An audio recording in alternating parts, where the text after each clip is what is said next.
So yeah, obviously there's no great place to put it, just the hospital. And Casey, I can talk to you yesterday. I showed him.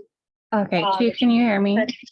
Yeah, I can hear you. Okay, no, you're good. So I got it all. Oh, okay, perfect. So you were able to join. Yeah, you're in. Awesome. Okay, I just had to log in and get the verification code and all of that. So glad I logged on early. Yes. Perfect. Okay, so there you can see some of our people here. Okay, so I just turned on the mic. Can you hear Marcia and Eric talk? Let me turn up my volume. Hear them at all? Yes. One second. Okay, sounds good. Goodbye. Okay, bye.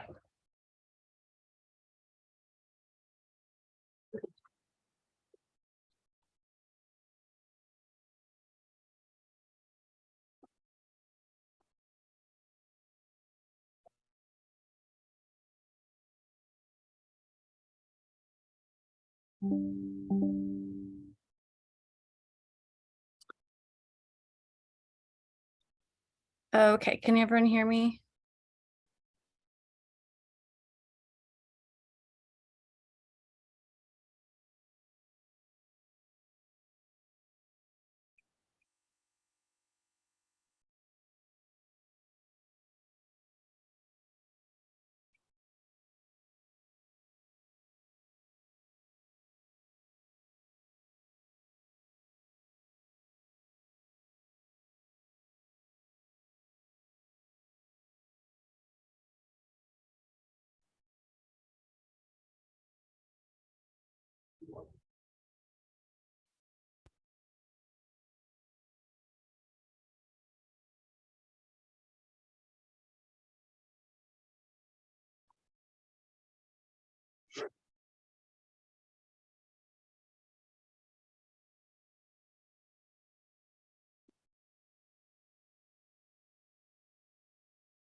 Hey, I was just seeing if you guys could hear me on your end. No, if you were talking, we could not hear you. Okay. So, but if we can't hear you, Audio settings. that isn't the end of the world, so long as you can hear us. Go ahead and start talking here. Okay, can you hear me? Okay, I just muted my phone and talked, and I don't think you could hear me. I just can't hear you guys. If you guys have been talking, I haven't been able to hear anything on Let me do this. my end. So I've got options here. Mhm. So it says select microphone and speaker. Speaker, do I want the webcam? Do I want the sound bar, or do I want the stereo mix? I wonder. Is there one that says Creston? Yes, down here. Yes, you want that one. Okay. And so, are you on mute right now? I just muted my phone. Can you hear me? Because I've switched to Creston for the speaker. Okay. Let me see what my microphone is on. Okay, my microphone is just through my computer.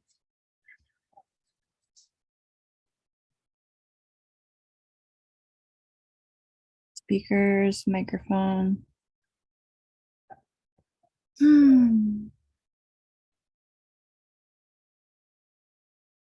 Yeah, I cannot hear you guys. As long as it's recording and I get the recording, we should be fine. But I mean, I would like to. And you can hear us, though. I can't hear you on the computer. Oh, you just hear us over the phone. Mm-hmm. Okay, what about if I do, let me try a couple different things. Okay. And I'll try these different things. Can you hear anybody talking in here? Let me turn it down. No, it's not showing the microphone is like picking up anything. Okay, let's try this one then. Oh, want to talk from out there? Did you hear that? Mm-mm. So if you go down to the, like, are you in Zoom testing the microphone settings? Yeah. Okay, so if you go to the start, and you pull that up, Yeah. you should be I've able. tried each one, but the stereo mix one yet. So you should be able to go to your start, like actually in the computer settings, and change it. Okay. How about this? How about since no one else is logged on, you're the only one, we can keep this going and see if anybody else logs on. Okay. And then I'll just keep my phone on the entire time so you can hear through the phone. Okay. And take notes. Will that work? Yeah, and then we'll just have the recording. And then we'll just have the recording if there's any sound going through the recording. Right. Okay. Yeah, that Okay. will be. Yeah. Okay, Julie, I put you on speaker here. Okay. All right. Cynthia, all you. Meeting's on the order. Let's start with roll call.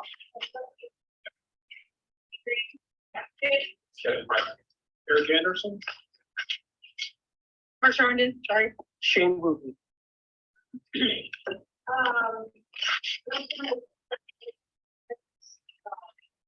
Are there any corrections or needs?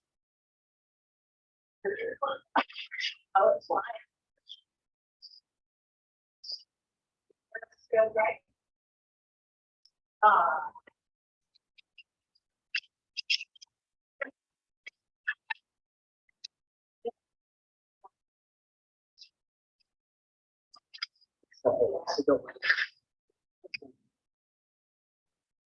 Which one spelled wrong? I think it's spelled the same.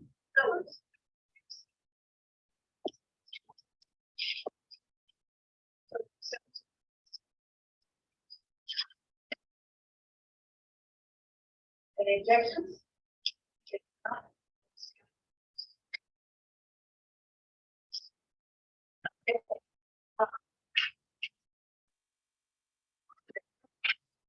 All right, so there should be a handout in your packet there.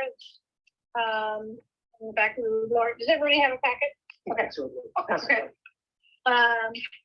So it should be at the back, I think. So it's gonna be this first one with the red light, green light part. So this is a current snapshot of actually that is old. Never mind.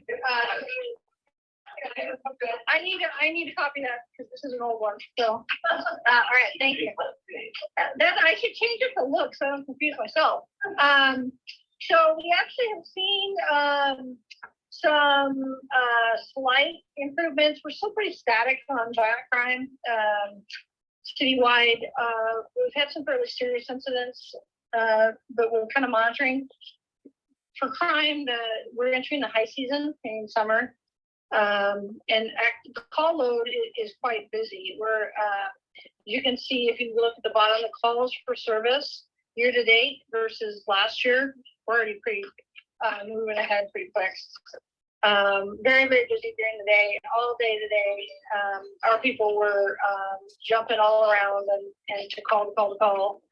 And none of them are super easy. There's disturbances and mental health and that. So take a look at that really quickly. And if you have any questions about that, this is just a really easy way of kind of looking at month-to-month comparison and year-to-year comparison, year-to-date. So property crimes, we took a pretty good dive, but I don't expect that to hold very long, actually. And our persons crimes are basically static. You're going to see in 2023, you see 3 homicides there. I got to explain that. We actually have had a true murder in 2023, but if you have an aggravated attempted murder, then that counts as a homicide stat. Don't ask me why, but it does. So, because when I said I consider I'm calling my crime analyst, I'm like, what are you smoking? Because I don't remember 3 homicides. And basically what that is, it's the 2 calls. It's the guy from Corvallis who shot at officers in January. And we had shooting over here underneath by the train depot. And then we had the North Albany one where guy took a shot at the officers through the door. Those are aggravated attempted murder cases, so that accounts for the stats. Now, we had an officer involved shooting in February. He did not shoot at us. He pointed a gun at us, and we shot and killed him, but that does not count. So that's the nuances there. So I sometimes have to go, people go, oh, what's going on? And that's how to explain that.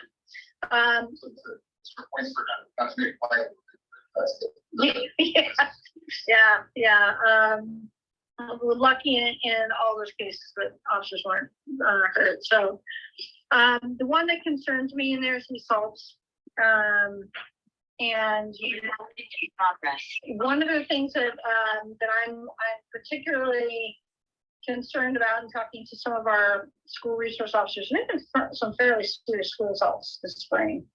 I watched a video of an absolute beat down of a kid that was unconscious, and they continued to pummel him. Junior high kids, those school kids. Those stats are a little bit concerning as far as assaults. Everything else, we seem to have seen a drop off on stolen vehicles, which is odd. I don't expect that to last because our drug issues, which I'll talk about in a second, are rapidly increasing. So if there's any questions about anything on that list, I'll pause for a second and let you take a look. So looking at your calls, so I think the one thing that's positive there is your dispatch calls are down for the year and self-initiated are up significantly. That's called full staffing right Yeah. there. So yeah, we're able to go out and look for bad guys. I don't talk about our staffing situation, but compared to what this group has heard before, we're in pretty good shape. So yeah. Chief, you're comparing year over year here. Is that kind of the standard way of doing that? Or do folks use like a rolling average, like a 3-year? There is a very, very complicated, if you go to our webpage, and look on CompStat, he's a very 16-week look. Yeah. And for the average non-Excel lover, but it won't make a lot of sense. It won't make a lot of sense. So this, we stole this from the city of Tigard, which is a really good snapshot where anything that's in red, and the community should be concerned about. So overall, we look to be pretty close in green, but I think we're gonna have the same trend as everybody else. And I say that not to minimize, I mean, even some of these small numbers are very concerning, right? But small changes in small numbers can produce large percentage changes. So Yeah, what's at the bottom of this on the in-house document is a notation that because some numbers overall are so small, even small increases or decreases. But I would be we're particularly paying attention to assault, sex crimes, and murders. We've before you joined, I think I've talked about Albany's average generally in murder every year to year and a half prior to my arrival. Now they blame me for it. I'm not taking responsibility for it, but we have averaged about 3 years since. And that's pretty typical of other cities as well. So And that just, for me, long term, I have to look at, you know, how are we gonna do with detectives and things like that. We have patrol officers doing basically homicide investigations on drug regular cases. And I'll talk about that in here in a second. So any other questions? Pat here. Yeah. I have a question. I haven't noticed it before, but human trafficking, have we ever seen that in our area? Oh, absolutely. It's here. In fact, we just had a sexual assault case. Oh, In the the young last- boy. What, I'm sorry? Was it the young boy? No, it was a female that was a victim, and she had a dating or escort service that turned into a sexual assault out of North Albany. And if we did this thing at any one of our hotels, it's here. Massage parlors, anything like that, it's here. We just don't have the bandwidth to absorb it, but it is here. So you're seeing zeros there because we just don't get to it. But it's here. Anything else on this one? A quick question. What is the status of crimes in this area, or gangs in this area? You'll see kind of the wannabe, kind of action out of the schools. We just sent out a safety bulletin to, our folks to be really careful when they're making contact. So we're on the I-5 corridor, which is a high intensity drug trafficking area, or HIDA, which we have a task force that's a member of that organization. One of the things that Portland is seeing in large numbers is 12, 13, 14, 15-year-old Honduran kids that are being used as mules, and they're very heavily armed. So we might run across a kid at McDonald's or something on a call, and just be careful if they're not from the area, something like that. So not all kids, but we know that they're coming to buy 5. So that's the only true presence here. All of our drug problem here has a drug trafficking organization, and they're all tied to we call drug trafficking organizations. A lot of them have gang ties or cartel ties. So very, very little anymore is manufactured locally. Meth isn't even manufactured here anymore. It's manufactured in Central America. Because wasn't there a huge problem a few years ago with meth labs here? Yeah, probably more in the 2000s. Yeah. But you know, like every other state, they regulated the precursors, so lithium batteries, Sudafed, all that stuff. Now they don't even make it with that stuff anymore. And it's coming up from the border. And since I sit on the board for HIDA, Idaho HIDA, one of the things that we just got briefed from the DEA is most people, if you read the news or pay attention to news media, think that all of the illegal drugs are coming across from the legal crossings of the border. 90% of illegal drugs entering this country come across in legitimate commercial crossings, hidden in semi trucks and other vehicles. So, and it's a lot. Doesn't mean that illegal crossings aren't occurring. That's still occurring. In fact, Jerry Drum and I are going to go to San Diego in September and do a tunnel tour of the smuggling tunnels. So Well, look forward to a report on that. That's yeah, really interesting. that'll be fun. So sad and fun. So on that topic, let's talk about drugs for a second. Though our numbers do not look good. So the left hand column versus Narcan. That's the applications up until 2023. So 2022 all the way to 19. Those are total year applications of Narcan. Look at where we're at for 23. We have had more Narcan applications in the first 5.5 months of 2023 than we did all of last year. Oh. We had 91 total OD calls in 2022. We're already at 56. 11 deaths. We originally were at 9. We finally got talks back and it's at 11. We'll surpass all of these numbers. It's all fentanyl. We had a long time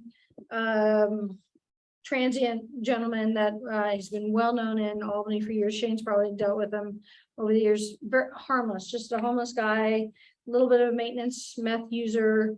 Was found dead in a tent last week. We suspect he went to buy meth and had fentanyl on it. That's the worry there. We're using a lot of Narcan. At one point, it was last week or the week before, Fire and ourselves were on 3 overdose calls at the same time, 3 separate ones, all of which required CPR and Narcan. So that runs our resources dry. So not a good place to be. As you can see, fentanyl by far is the leader in that. I get questions all the time about, well, can people really those are not overdose deaths in marijuana, just the overdose cases in marijuana.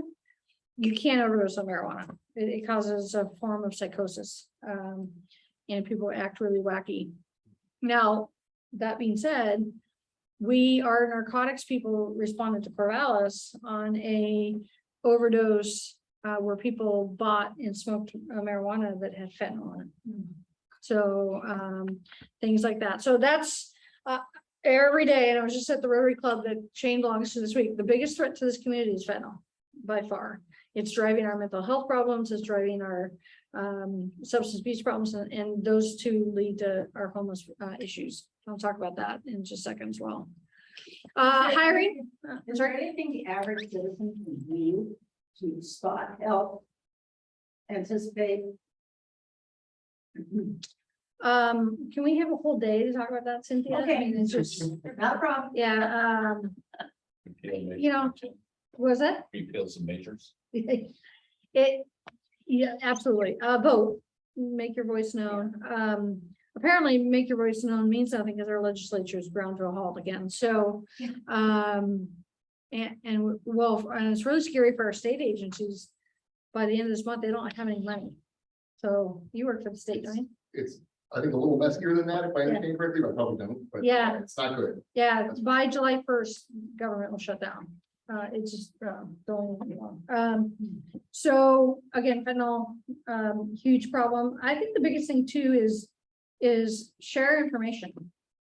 A lot of people don't know that this stuff is really mixed with everything. And if you didn't get that pill from a legitimate pharmacy, just assume that it's got fentanyl on it.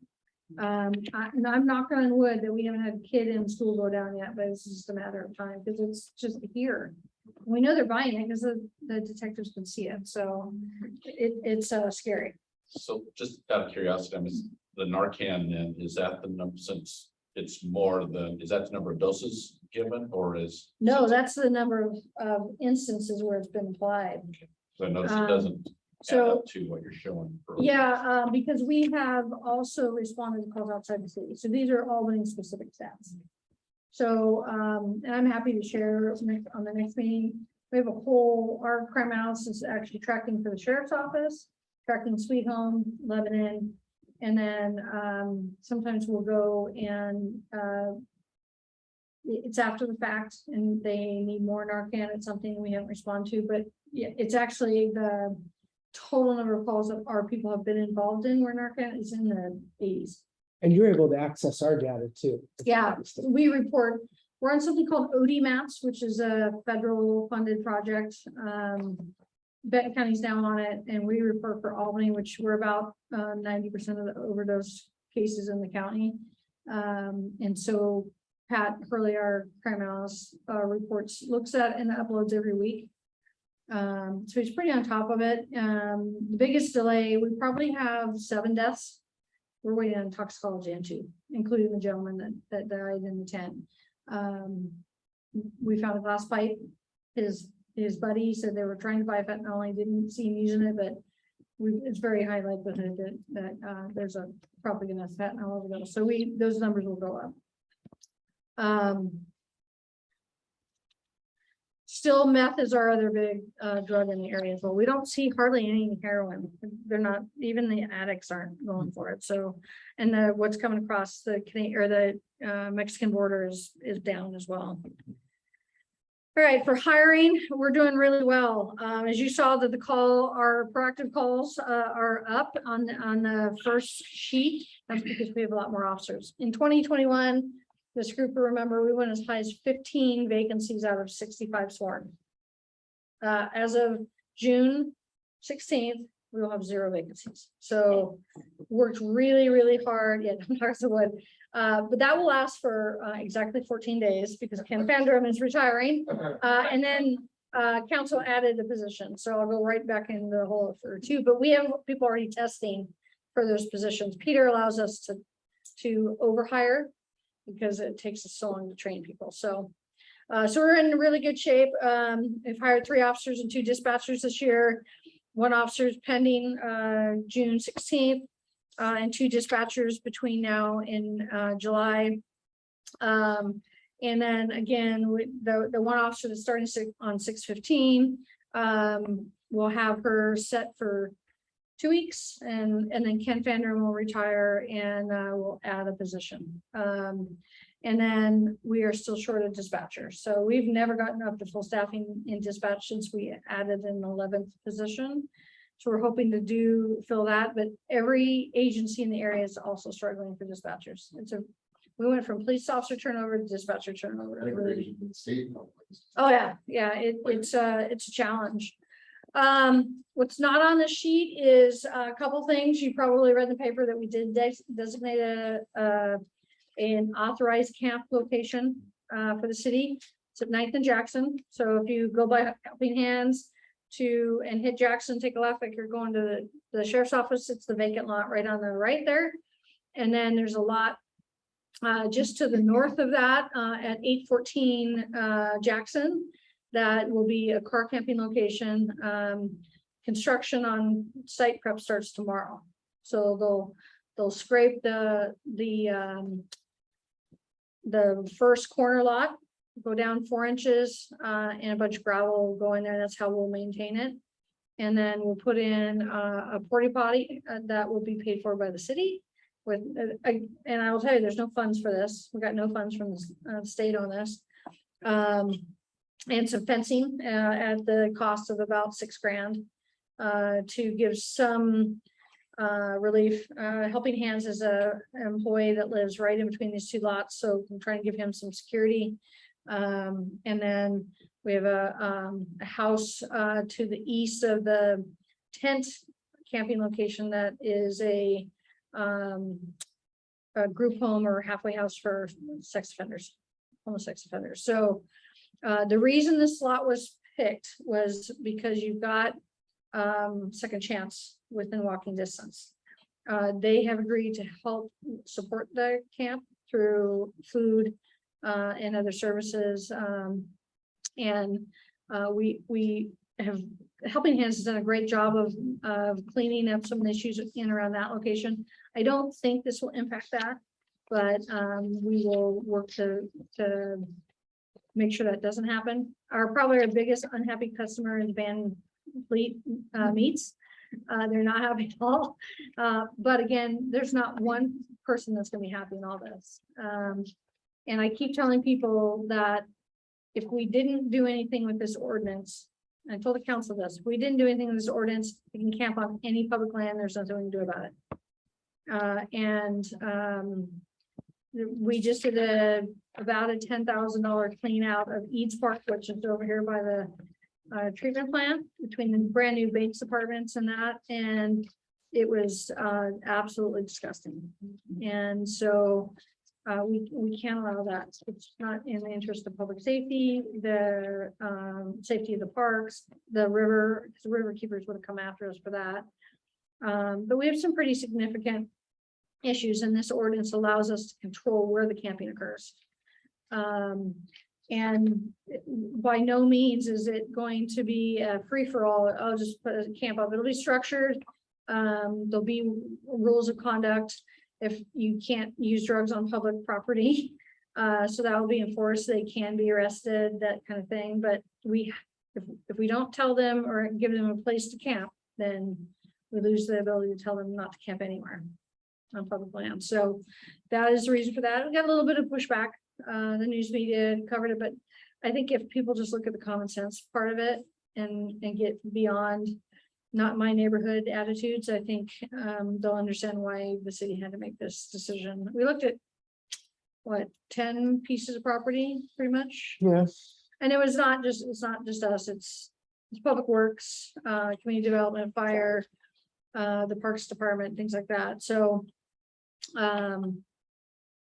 yeah, that's the choice there. There's one other thing that I was gonna say. Could I interrupt? Or- Yeah, go ahead. Chair, if it's okay, we have a couple people from the public that I think are logged on. They're not picking up there, but I went ahead and logged in on my laptop, so they're able to see us and we can kind of see them. The two individuals from the public, are you able to hear us okay?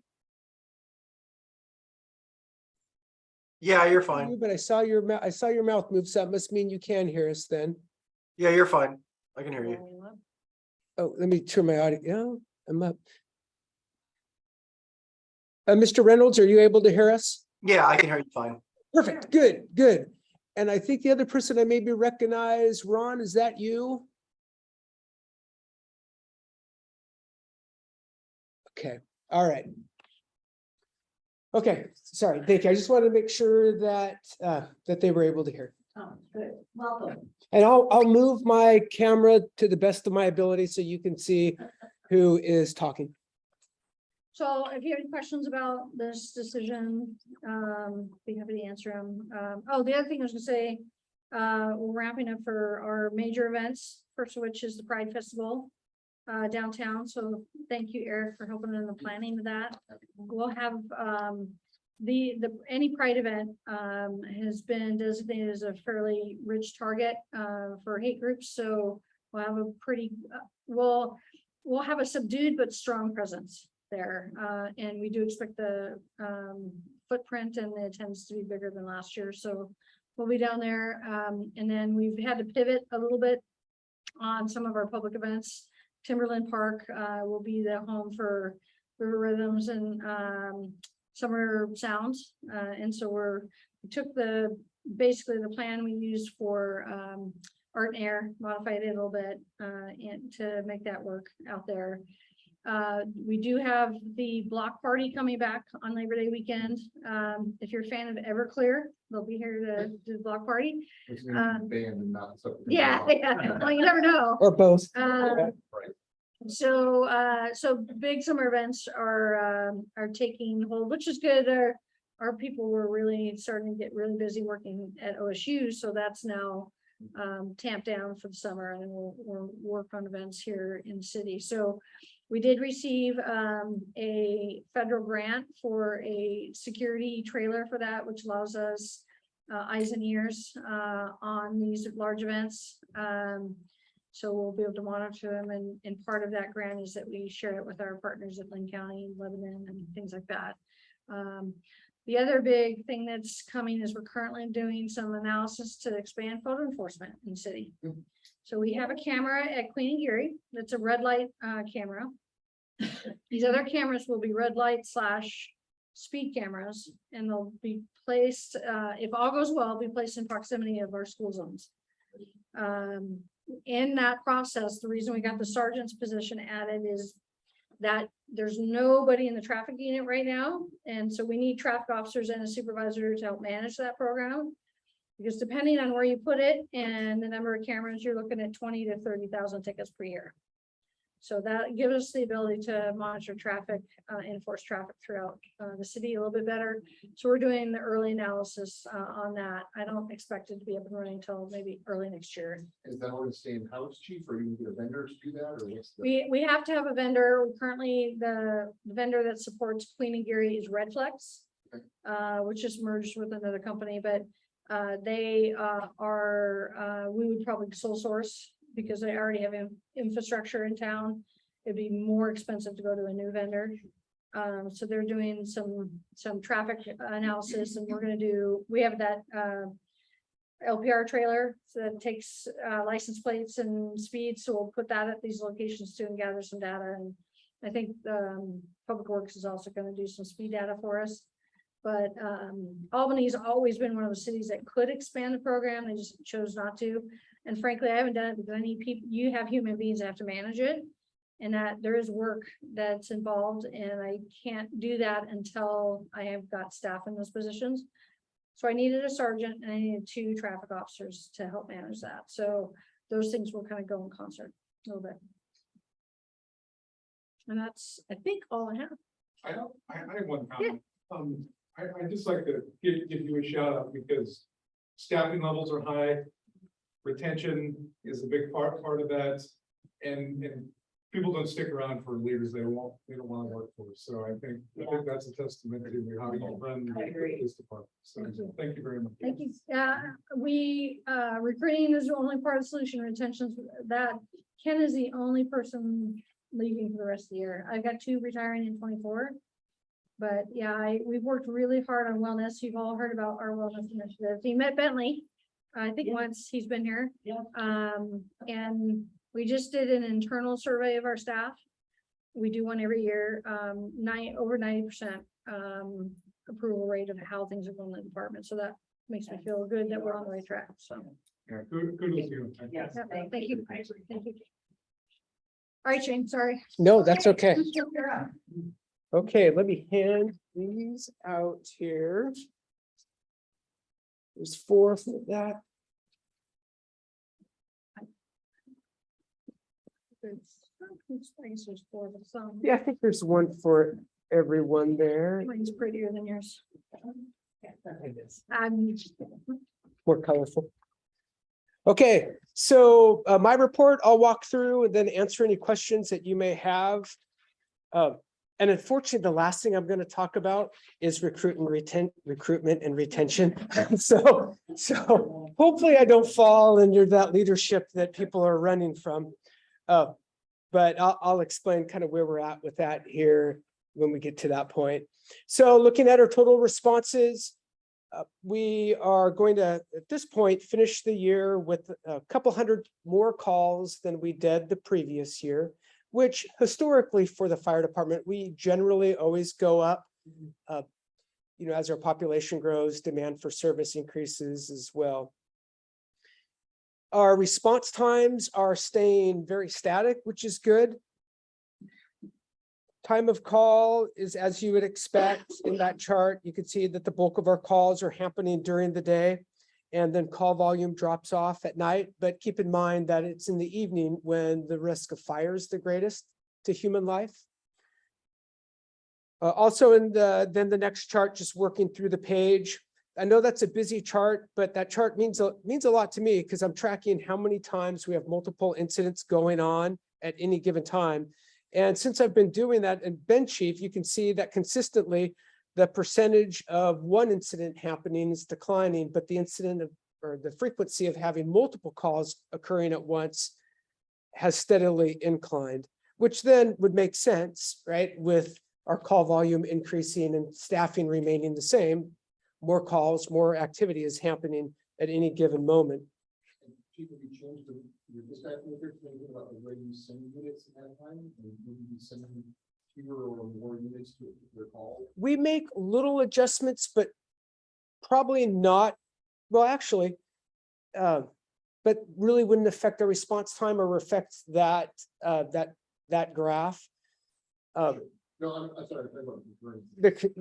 No, we haven't made any changes that would affect that. That would just be purely because of increase in call volume. We do, though, more kind of information than you want to know. We do have a tiered response system. So when you call 911, they're going to spend some time asking you questions. And then from there, the calls are categorized into Alpha, Bravo, Charlie, Delta. Alpha is a non-emergent call where nobody uses any lights and sirens. A Delta call is like a chest pain, shortness of breath. That will get a code 3 ambulance and a code 3 fire truck from the closest station or closest available station. So then on the next sheet, you can see the types of calls that we have. This hasn't changed since I've been presenting to you. And honestly, the 4 or 5 times a month that I present department activities, even in our rural districts, for the most part, it lines up the same way with sick people. The only exception would be one of the rural districts that we serve. Their number one call is actually motor vehicle accidents. That would be Albany Rural, which encompasses the east side of town, Highway 34 on between us and Tangent. And there's quite a few accidents in that area. So let's see here. So those are types of calls. I'll give you a second to kind of look for. Again, what the difference between fall and lift assist is. Okay, so those two. So a fall call is when somebody calls 911, they've fallen and they have an injury. And so that then gets categorized as a fall. On those calls, we generally send an ambulance. However, then a lift assist is when somebody calls and says they've fallen, they're not hurt, all I need is help getting up. And those are lift assists. But sometimes lift assists, it's a little misguiding. Sometimes they maybe don't feel the pain when they're laying on the ground and can't get up. But as soon as we go to move the patient, they experience the pain. And really that lift assist is a transport to the hospital. So that's something that going back to when Kevin was chief, lift assist, while we did those early on in my career, we did them not to the frequency that we do now. That culturally in our society, and I get this, people want to stay at home as long as they can for a variety of reasons. And when somebody falls and maybe they live alone, they don't have, or their partner is also older, they don't have somebody there to come and pick them up. And so that's really a void that the fire service has filled, not only in our community, but in other communities. We did have a little period where some of the assisted living facilities were using us as to do lift assists. Our community paramedic, Hillary Kosmicki, has done a heck of a job in halting that basically, and working with the assisted living facilities.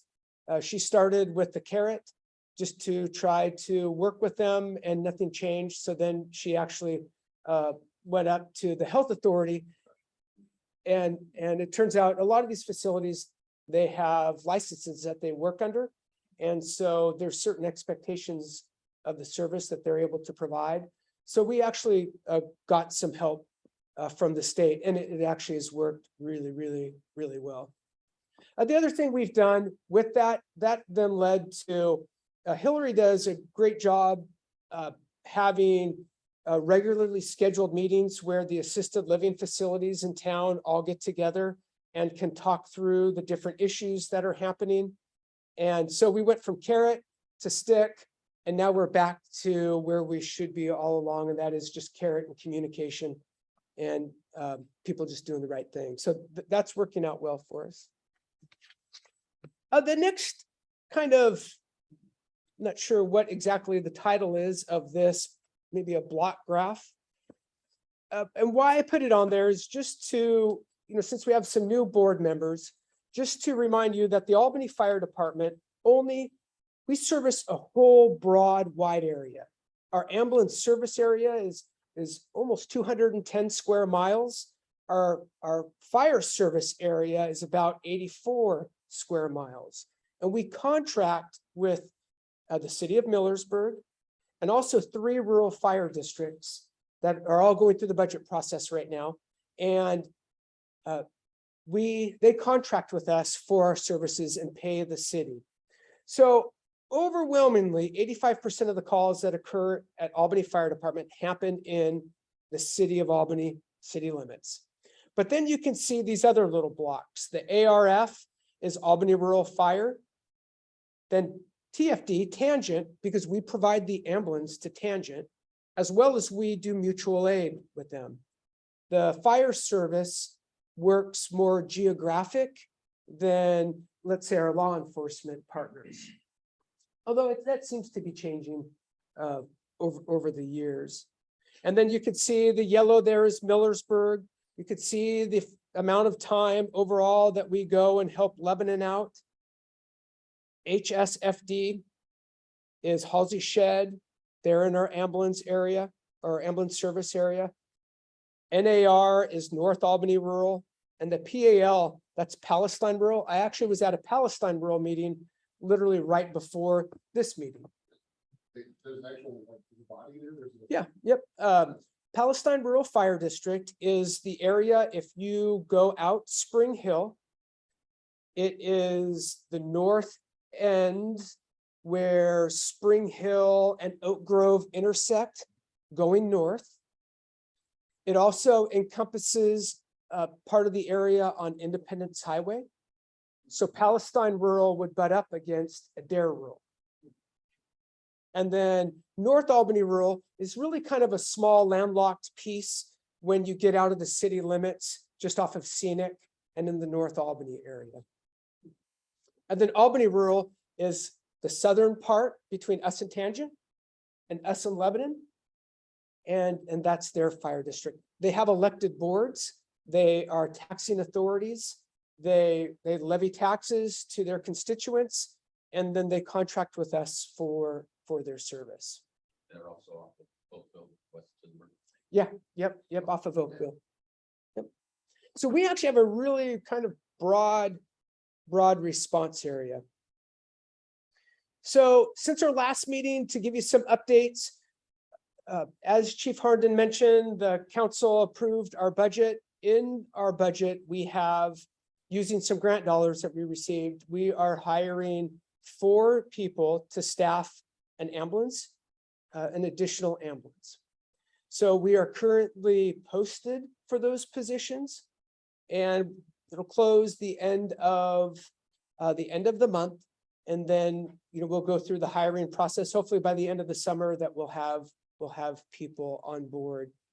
That'll be a peak staffed car. So during that graph you saw with the time of day when most of the activity is happening, that's when that unit will be staffed.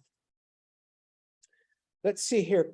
So we have a peer support team that we started in 2010, and we really haven't touched it since, and a lot has changed. So working with our labor group, we're remodeling our peer support team, which is, as Chief would agree, is the first step in trying to keep our people mentally sound, providing folks, their peers, with some additional education so they have the ability to listen and then to provide some guidance. We have a peer support team, but we're revamping it. A lot of the people who are on the team were people who just volunteered to be on the team.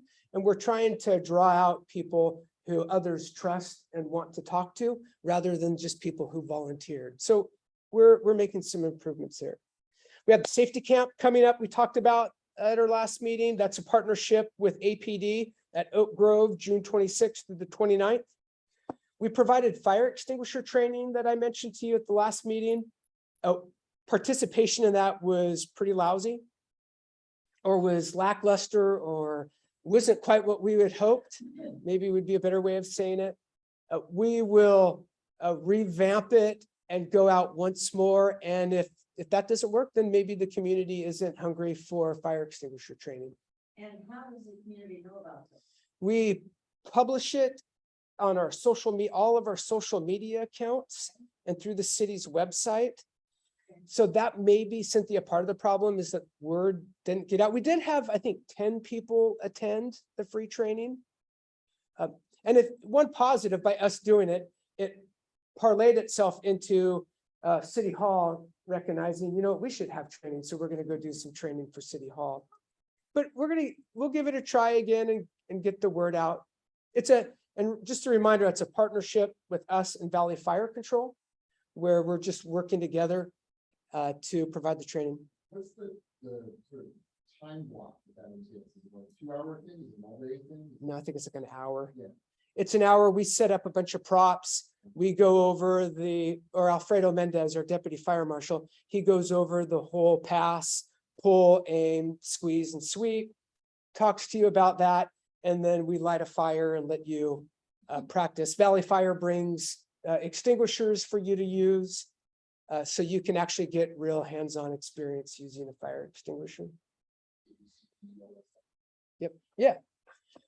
So this afternoon, actually it ended at 6. We were doing our youth cardiac screening. We did that before COVID. We took a break, able to get it back going again. That is where we are joining in a group that are providing physicals for people, sports physicals for youth at South Albany High School.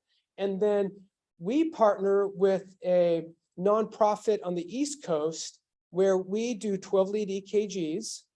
And then we electronically send them to a pediatric cardiologist in back east to review the 12 lead. And then they provide, hey, you need to go see, they provide any sort of guidance, you know, if you need additional evaluation. Okay, so I'm going to segue on that if I could go to story time. You maybe would appreciate this, you as well. You get like 32 years into this thing, you got stories you want to share. And so in this case, walking into South Albany today, into the gymnasium where it was happening, I had flashbacks to a call.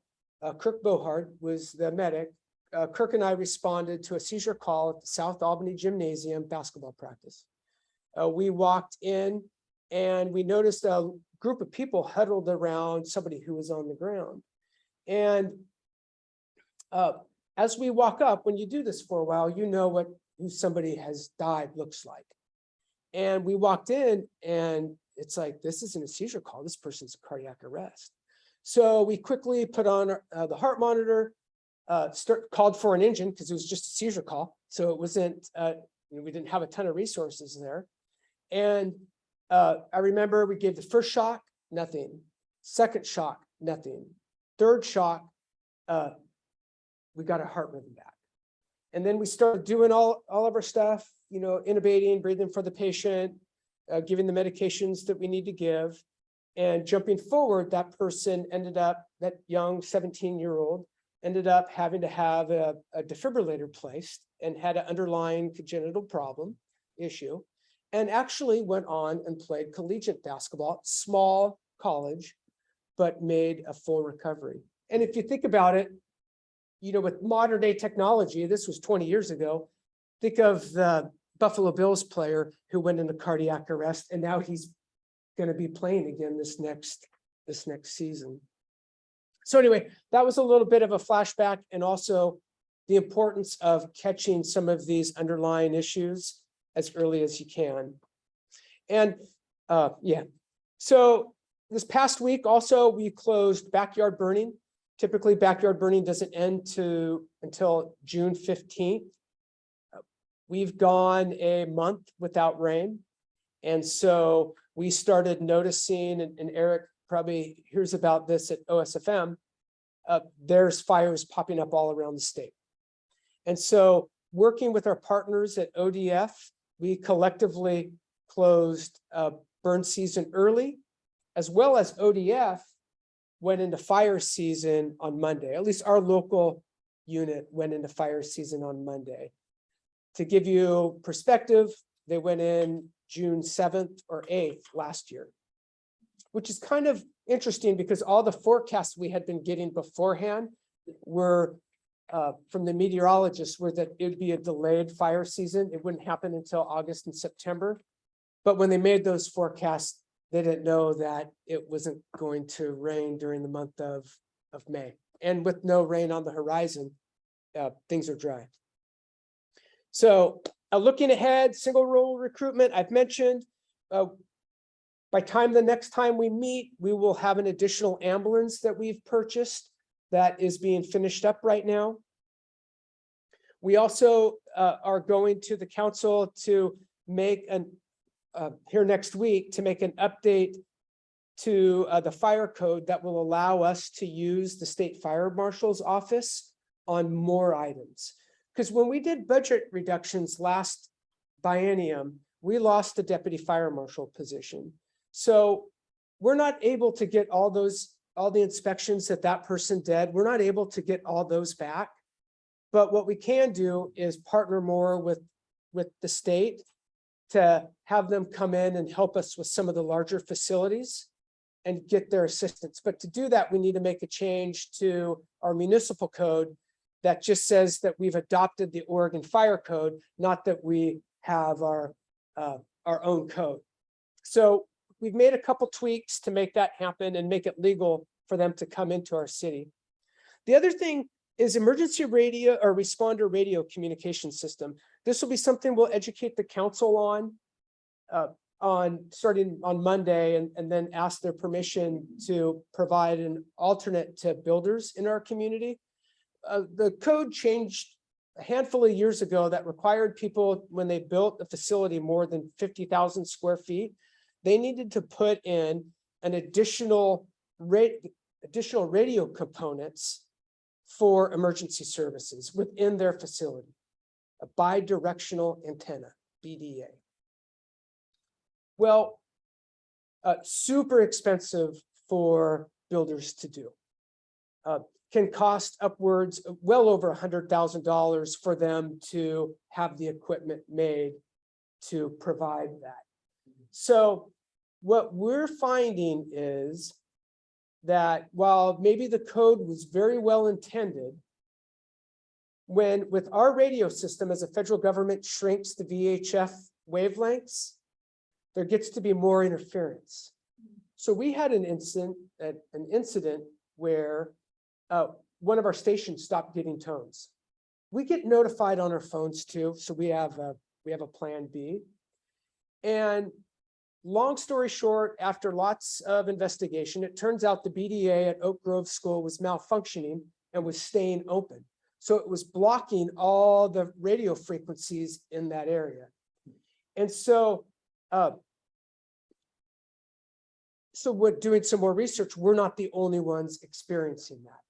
So we're joining other communities, Corvallis, Eugene, I think Hillsborough are the ones most recently where we're offering businesses an alternate, where you don't have to put this BDA in, but instead you are able to pay a fee that helps us improve our current infrastructure, our existing infrastructure.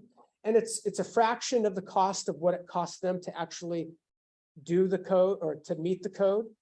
I should say meet the code because they're meeting the code. We're just providing them an alternate to the code. And that Walmart did that. We did that with Walmart when they were being built in town. They our radios didn't penetrate into the building. So instead of having Walmart build those BDAs to put in their facility, we said, well, there's actually an antenna on Knox Butte. If you want to make these improvements on Knox Butte, that's probably going to increase the radio strength to get into your building. They did a radio study and determined it would.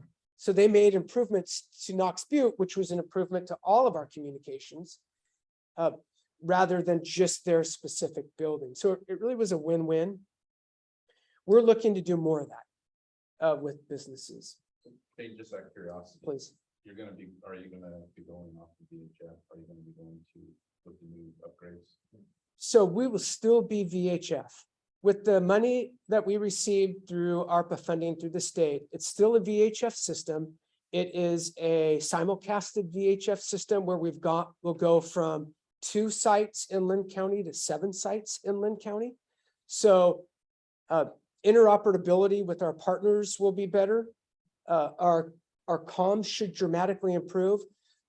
The only bad part is, and I mentioned this to the council in the capital improvement program presentation, we're still living in, right now we're like a cassette tape, and then we are going to a CD with the simulcast system that the state's paying for. But really in the long range, we need to be digital, and which is a 700, 800 system. And so in the long range, that's where we need to go.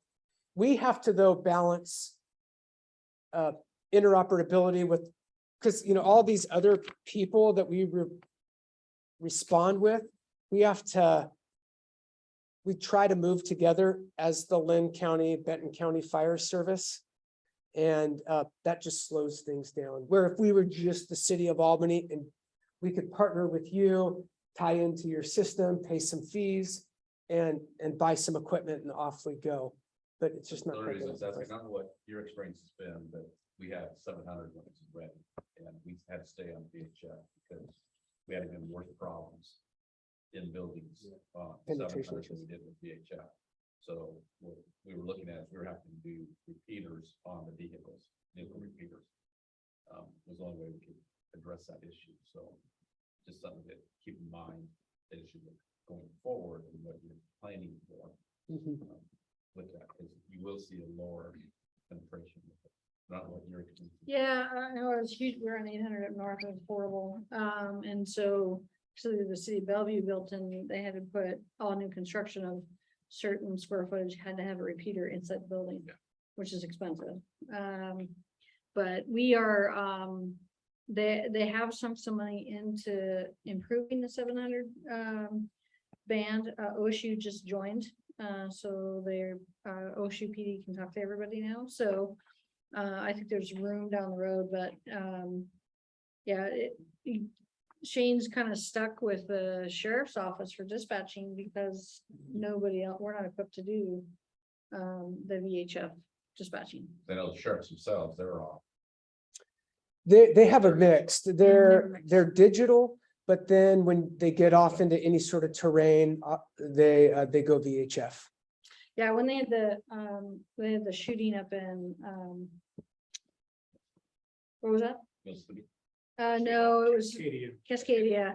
There was no cell or radio service up there. It was quite an ordeal. So With this simulcast system that we're putting in, that should improve for them.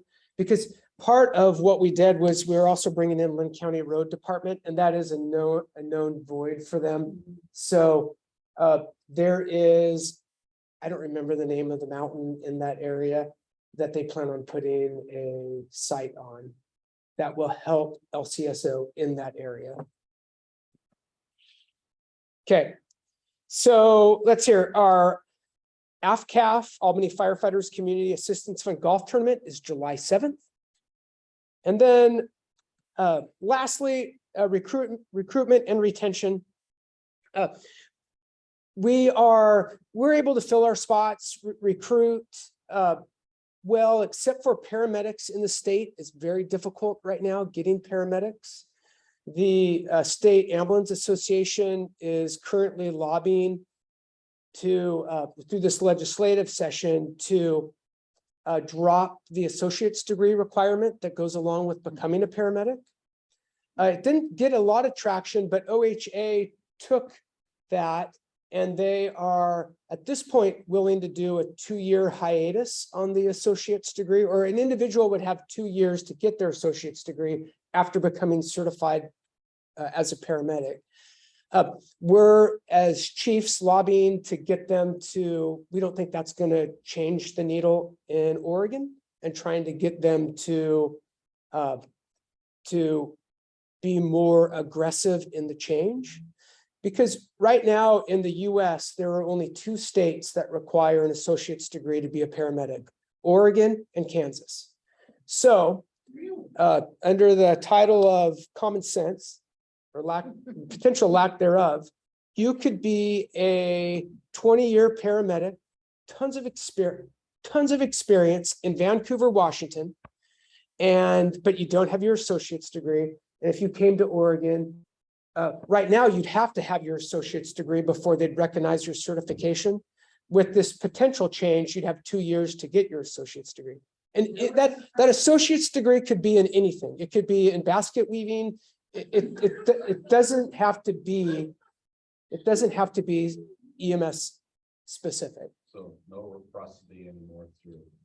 So if you are a nationally registered paramedic and you come to Oregon, you can be given a provisional, but it's limited because you have to have your associate's degree. Yes. What's the purpose of the associate's degree? How does that help?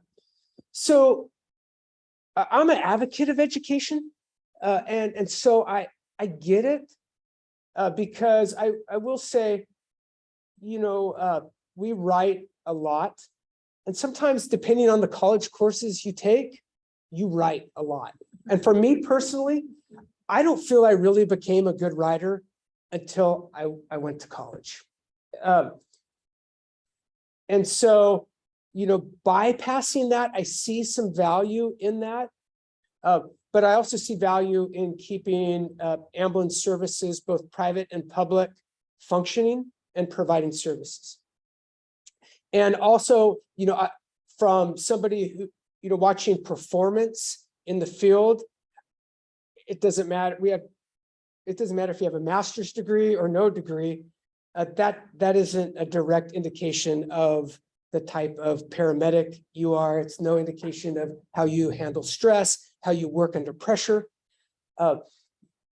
So I'm an advocate of loosening it up.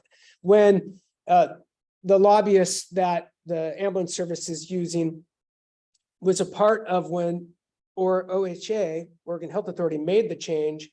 The idea was that we were going to be the first in the nation to do it, and then everybody else would follow.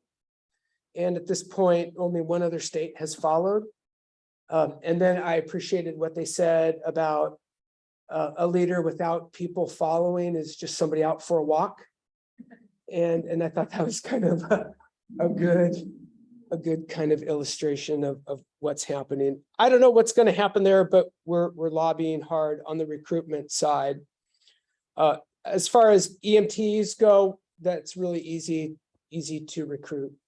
Retention for us, historically, we've always lost some people to other departments. We have, though, seen an uptick, and we potentially will, not only us, but basically any department our size, maybe even a little bigger and smaller, are seeing people leave. We are, you can go, and I think I've told you this before, you can go to other departments, let's say like Clackamas Fire District. You can make a lot more money. You don't have to go out on as many calls, and you get a lot more time off. That as a recruiting tool, what some departments are using are things called Kelly days. And this is going to be a wild thing for a lot of you to comprehend. We don't offer Kelly days. We'll see if we probably will have to down the road to stay competitive. A Kelly day is if I went to Marcia and I said, Marcia, every 8th day, don't come to work. And it's just a day off. And the theory behind that is firefighters work 56 hours a week and don't get overtime. So where some of these larger departments are going to recruit people is they're lowering the number of hours that you work in a week on average. So they're shrinking that number to gain a competitive advantage in recruiting. Well, they're able to do that. And for me personally, where I see the struggle is that, you know, smaller communities don't have the tax base to keep up with somebody that has intel on in their fire district, you know, that's constantly growing. And so that is a struggle for us. It's primarily the north part of the valley that is able to pull people. However, Salem, the city of Salem's decided to get competitive, and they have a recruitment going on, a lateral recruitment where you essentially can apply and get a rapid recruitment process. You come in towards the top of their salary schedule. They offer a lot of these incentives that Clackamas and Tualatin Valley offer. At some point, it's going to trickle down to, and I've already warned Peter, our HR director, potentially maybe in our next negotiations, at some point, we'll have to be competitive with our wages and benefit package with some of these other departments. where we're at now, though, we recruit from smaller departments. It's like a whole food chain that you learn about in elementary school. So, where departments smaller than us, we recruit from them and we take their people. So anyway, we'll see what happens. We're fully staffed right now. All's good. But I could just see looking into the future over the next few years, that's just going to be more and more of a hindrance for Albany Fire Department, Corvallis Fire Department, departments of our size.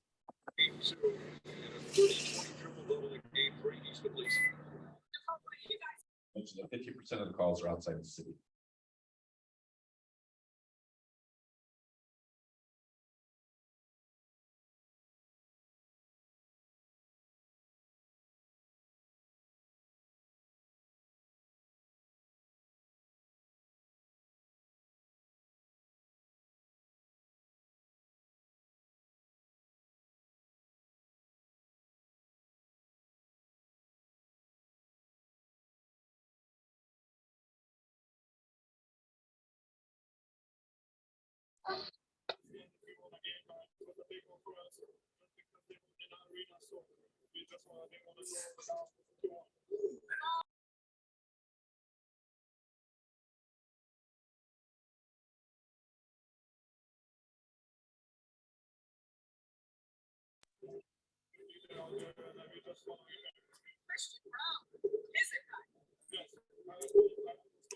Jane, can you unmute your mic?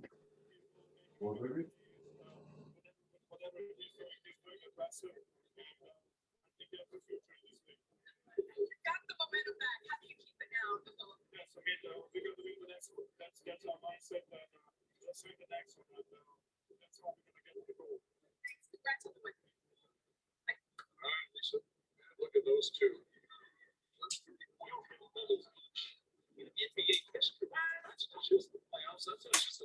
We've lost audio on this. How about now? Can you hear me now? You're good. Perfect. All right. Thank you.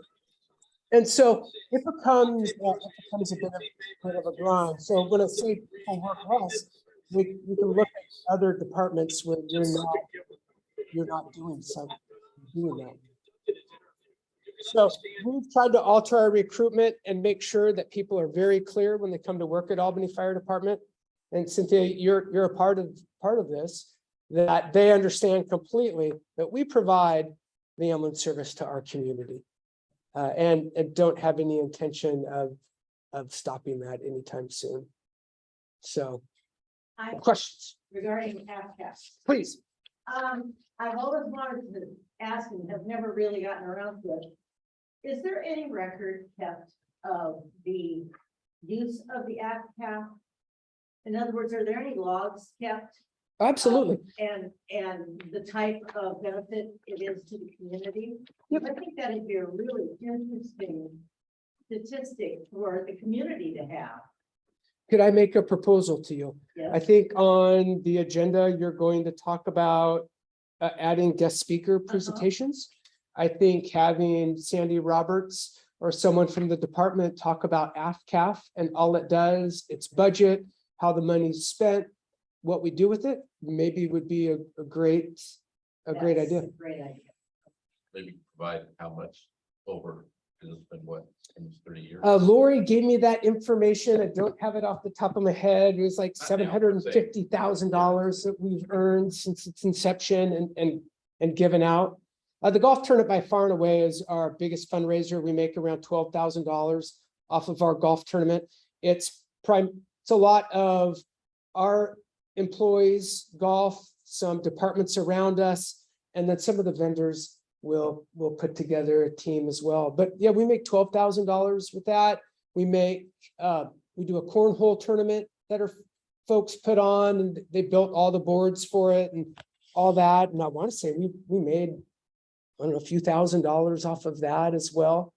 Then we also just get donations. Actually, right now, if you shop at the North Albany IGA, their roundup program is to the firefighter assistance fund, so to our fund. one thing that,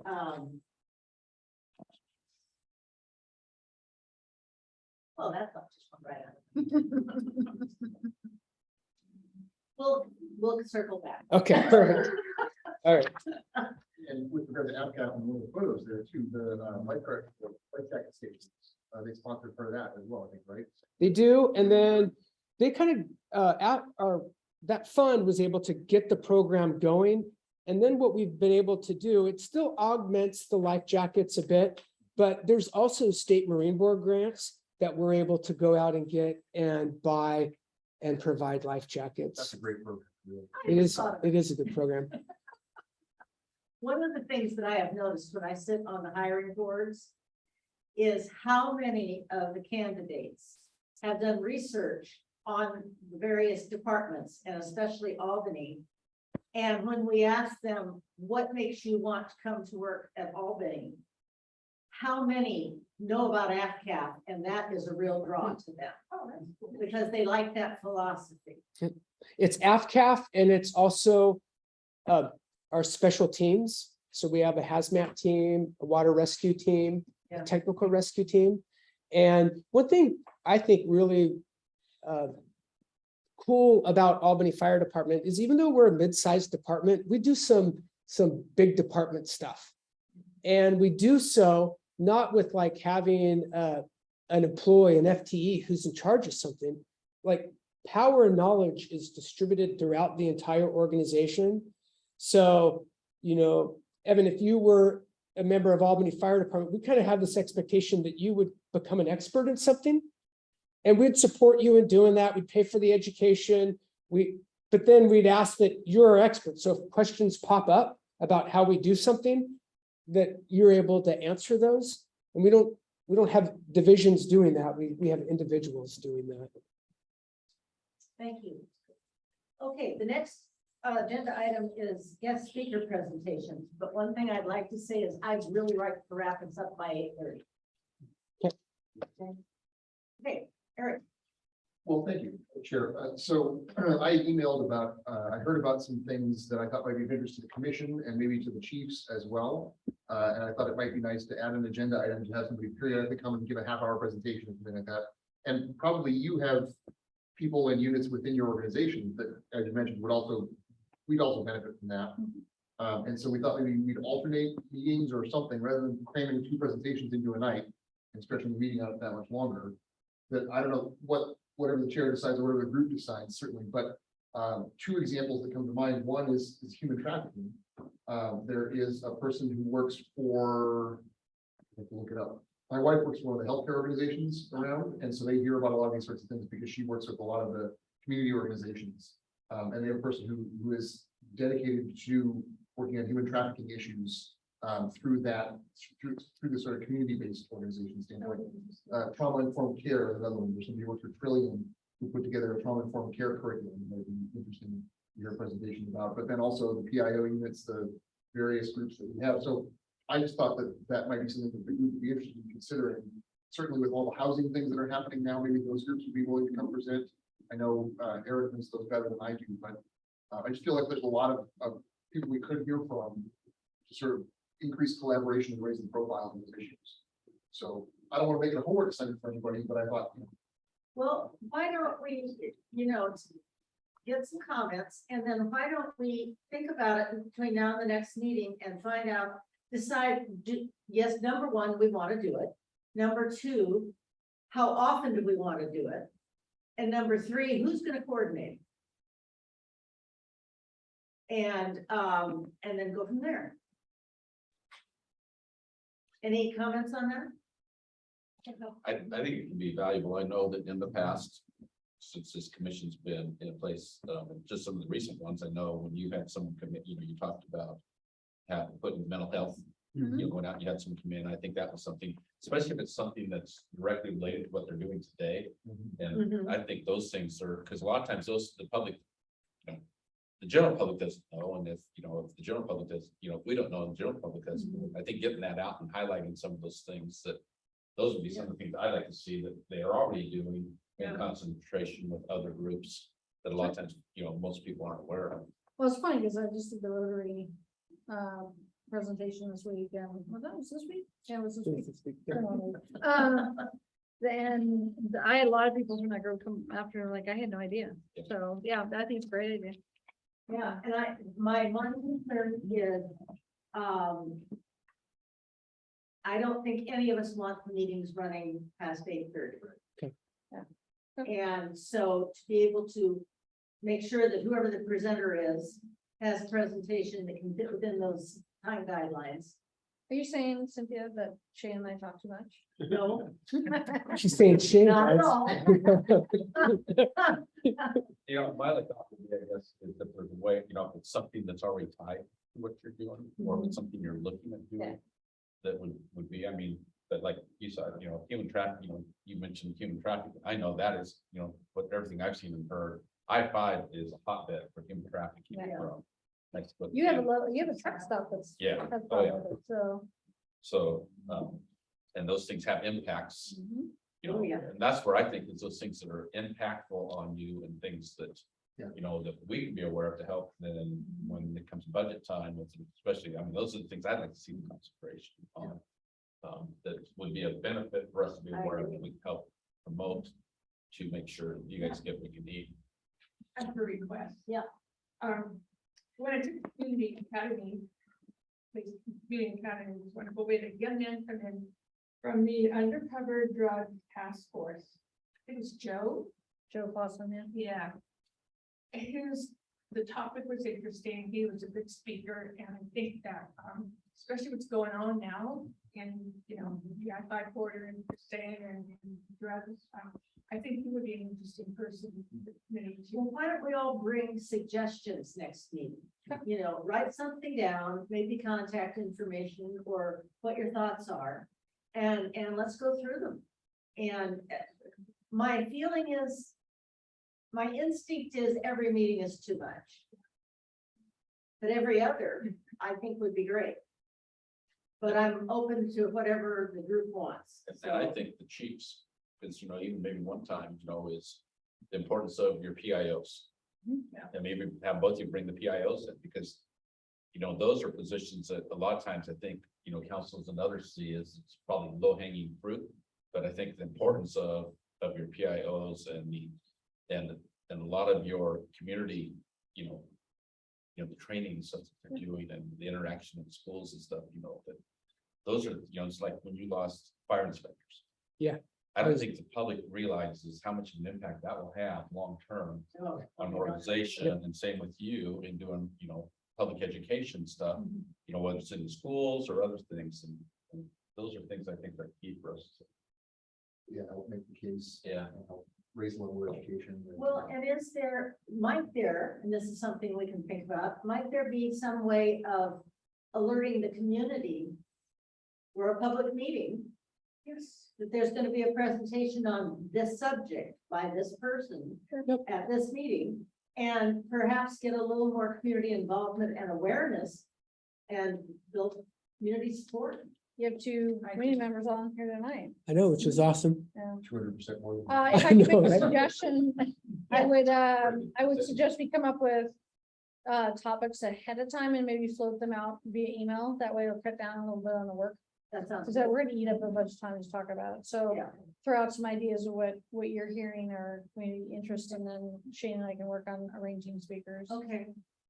Well, does everybody have my email? Because I'm more than happy to have you send me ideas and then I'll kind of compile them and bring them with me.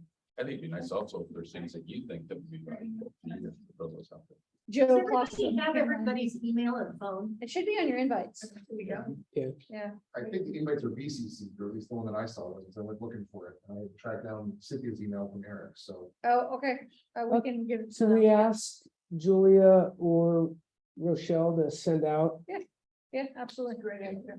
to send something I out? think that would be wonderful. And if she needs permission, I'm fine, you know, Yeah. whatever, my cell phone and stuff is fine. But- Yeah.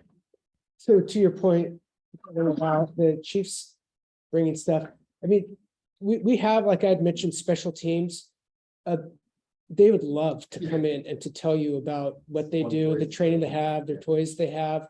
We're about ready to implement automatic CPR devices that are going into play. So for them to talk about some of our medical life-saving equipment, you know, our people would love to talk about that. And I'd love for them And to talk maybe about it. periodic tours of one or more of the facilities, Very cool. you know, because not everyone has had a tour of all of them. I mean, I've been on the commission 10 years, so I've had the privilege of, you know, doing that, but not everybody has. At the risk of asking two And questions. Chief, I would be happy to come in. Oh, I'm sorry. Oh, you mean when we do that? Julia, is that you? For an AFCAF presentation. Oh, there you go. Perfect. Julia is willing to do FCAF if you're, Well, good, okay. I know that some city meetings, public city meetings offer simultaneous translation. I don't know if that's ever been something we thought about offering here.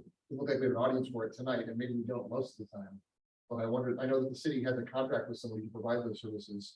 So if that's something that we could get if we wanted to, I think so. It's English, part of the Spanish, commission. or So we'll ask, ASL, or, yeah. check with Matt Harrington, who oversees all that. And That's the- I mean, I see the notice on the agenda that says if you have one accommodation, notify us. Maybe folks do that, maybe they won't, but like I went to a planning meeting the other night, and they had the translator there in case anybody needed those services. Half an hour into the meeting, nobody did, and so the translator typed up left, and like that seems like they're really good, so. Not necessarily asking again for an additional burden, but it's kind of about accessibility, openness, and. Okay. All right, is there any other business? If not, the meeting stands adjourned. Real quick point of clarification, the next meeting. It says, station 11 should be APB next time. Oh, at APG. We alternate. Will you bring Doggy then? I can bring Bentley in. Yes, thank you. We'd like that. I can't see him. Yeah. okay, thank you to both of you for coming to our meetings. You might be like one of the first times we've had people from the public attend our Public Safety Commission meetings. So I hope you found it valuable. Yeah, I had a meeting with Peter last week and had a meeting with Counselor Novak, and I'm on the TLT committee. Oh, okay. So we have some funding. We have one of the only discretionary funding that exists in the city. So we're just kind of deciding on, you know, kind of things that need to be done. And one of the suggestions I made to Counselor Novak was maybe some of the TLT needs to go to the graffiti. I think that's a big issue that we're having.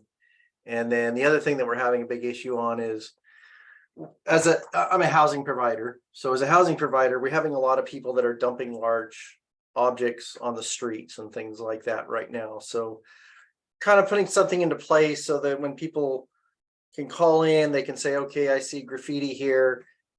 What are the steps to be able to get rid of that? Because obviously we're all seeing what you guys are all talking about. And, you know, we're just, now I'm here and, you know, like, okay, what's going on? This is outside my purview of expertise in any way, but at least I now know a little bit about what's going on. Tiny bit. Well, good. Well, it's nice to meet you. Yeah. Glad you made it. Great, really nice. All righty. See you Okay. later. Take care. Julia, see you tomorrow. All right, see you tomorrow. Thank you.